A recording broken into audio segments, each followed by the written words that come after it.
mata. Mata.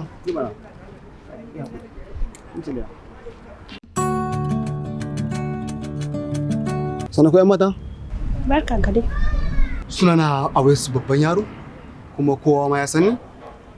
So karfe 2 na dawo daga America. Karfe 4 kuma insha Allah ina UK. So bayan na dawo insha Allah wannan gida Najeriya. So zan yi miki insha Allah don zaki wannan mun yanzu. Allah baby. Insha Allah. So wannan ba damuwa ne ba kuma me zan miki insha Allah. Allah baby. Bayan na dawo daga UK za mu je gidanku. Idan na je muka ga gidanku idan ma gidan ƙasa ne zan sa a muku opciya hawa 7.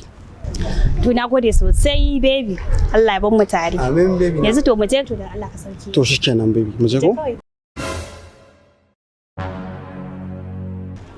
No baby. Kina Allah gabara dama mun ta taro ce? Baby. Dama mun ta karanta ce. To bai kamata ka dinga tsaya da mutum da ka san ba naka bane. What? Yawa. Allah rufe mu baki. Dama ashe dai mota dama ta yaudara ce. Dama duk ƙarya ce dama yaudara ce irin taku. The last one guy. Amma ta ku dinga sanin wanda ku tsaya da su. Wallahi tallahi ka gani dai. Dama ashe mota ta yaudara ce. Ashe dama mai yaudara ne. Dan Allah in ba za ka damu ba. Mu je dan Allah ka sauke ni.